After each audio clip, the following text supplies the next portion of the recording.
Grace and peace to you in the name of the triune God, Creator, Redeemer, and Sustainer. Amen. Esther is unique in the Bible for not mentioning God at all. There are no religious rituals, nothing that sets the Jewish people in this story apart from any of the other people living under Persian rule. It's melodramatic and almost certainly exaggerated, if not made up entirely. So why include it in the Bible? Why include it in our lectionary? What does it have to tell us about who God is? About who we are as God's people? About who is included in God's reign and what our role is in making that reign a reality? This morning, I'm going to do something a little different with my sermon.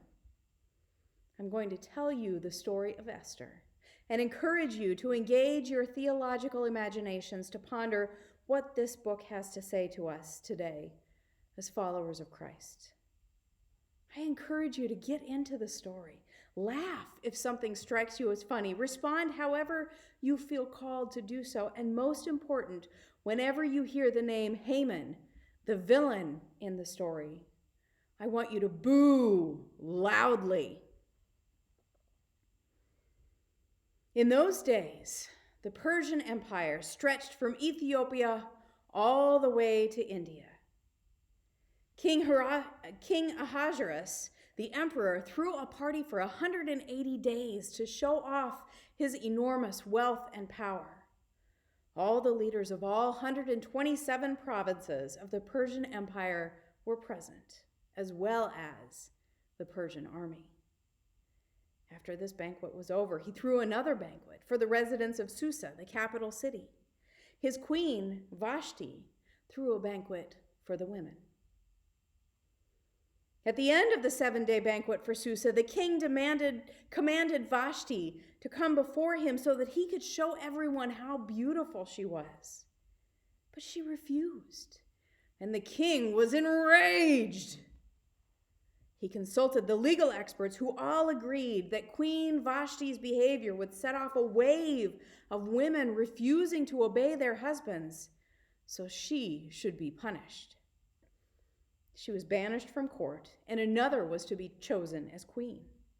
The king was pleased, and so he sent out letters throughout the empire, translated into the native languages of all 127 territories, declaring that each man should be master in his own home. When the time came to replace Queen Vashti, the nobles in the palace commanded that beautiful young virgins from around the empire should be brought together, and whoever pleased King Ahasuerus the most should be chosen as the new queen. One of the women chosen to compete for the title was Esther, a young Jewish woman who lived with her uncle Mordecai right there in Susa, as she had no parents. Mordecai was the great-grandson of a Jew who had been taken into exile when Babylon conquered Jerusalem. So when Esther was taken to the palace, Mordecai instructed her to keep her Judaism a secret. She quickly became a favorite of the king's servant in charge of the harem, who offered her special treatment. When her turn came to go to the king, Ahasuerus loved her more than all the others and made her queen and declared a banquet in her honor. Now Mordecai used to go to the palace every day to check on Esther to see how she was doing. One day when he was hanging around the palace gates, he discovered that 2 of the guards were plotting to assassinate the king. During his daily conversation with Queen Esther, he told her of this plot. She told the king in the name of her uncle Mordecai.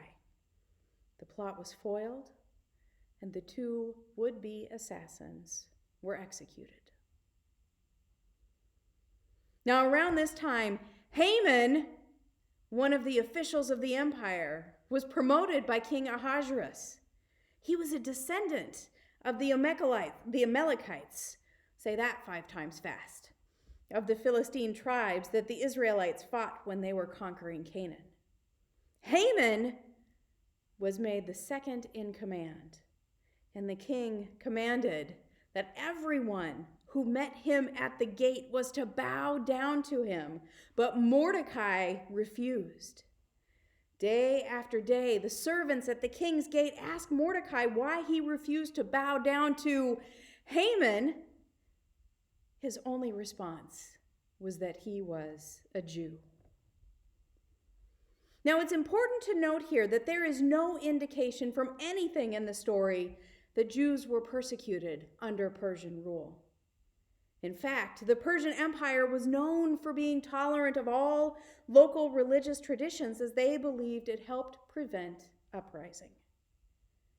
We don't know why Mordecai told Esther to keep her own Jewishness a secret when he was willing to tell the servants guarding the palace gates.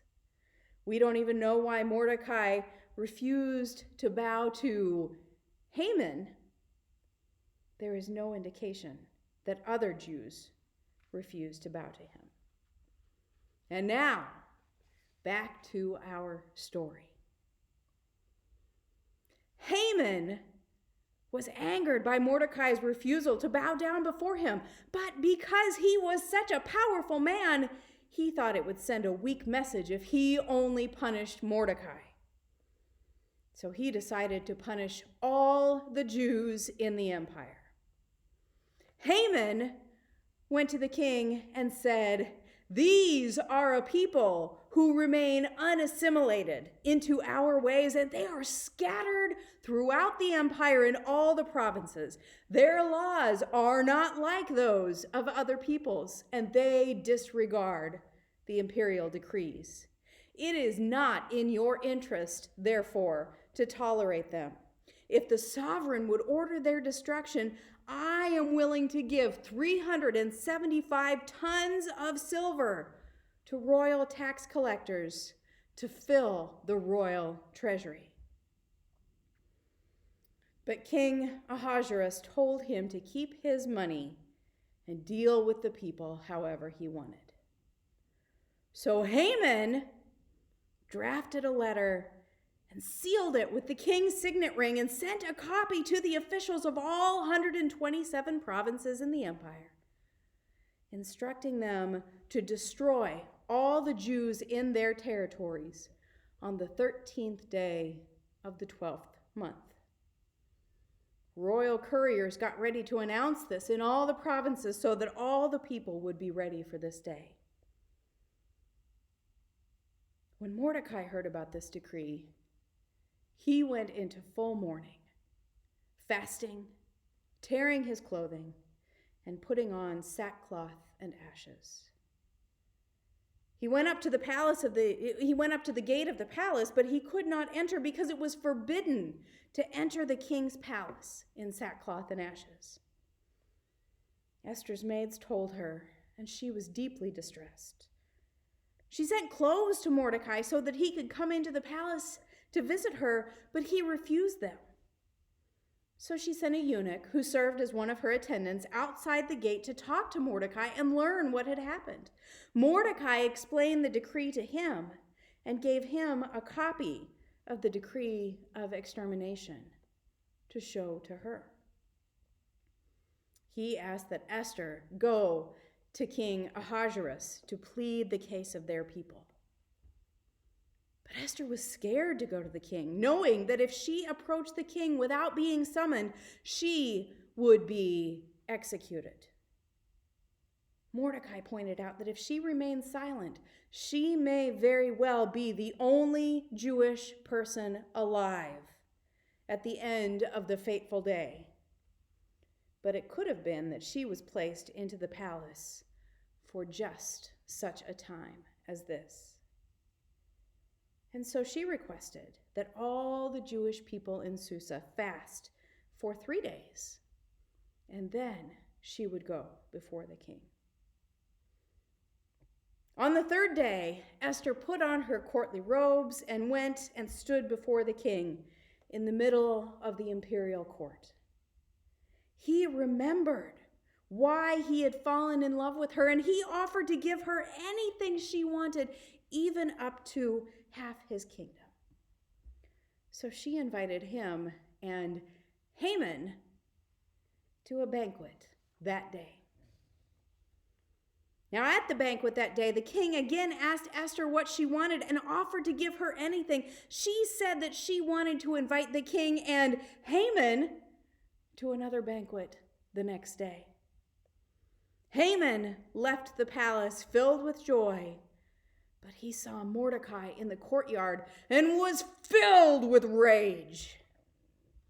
So he went home and called his wife and friends together, telling them of the great honor of being invited to the banquet, but that he could not take any pleasure in it as long as Mordecai was in the courtyard. So his wife advised him to build a gallows 75 feet high and asked the emperor if he could hang Mordecai there and then go to the banquet. So Haman had the gallows built right outside his home. That same night, the king was unable to sleep and called for the record book to be read to him. He was reminded of the story of how Mordecai had exposed the plot of the would-be assassins. He asked his attendant how Mordecai was rewarded, and the attendant said that he had received nothing. Right then, as the king was asking who was on duty outside his bedchamber, Haman walked in to request that Mordecai be hanged. So the attendant replied that Haman was on duty, and Ahasuerus requested that he be brought in. Ahasuerus asked Haman what was the correct way for him to bestow an honor on someone. Haman, assuming that the king meant him, answered, "Bring out your own imperial robes and one of your own horses adorned with the imperial diadem. Hand those things over to one of your highest officials who will clothe the person you wish to honor and lead that person on horseback through the streets of the city, proclaiming as they go, 'This is the way to treat someone the sovereign wishes to honor.'" So the king told Haman to hurry and do everything he had said to Mordecai. So Haman did this all, hanging his head with shame. Then he went home and he told his wife. While they were talking, Ahasuerus' servants came to escort Haman to a banquet that Esther had prepared.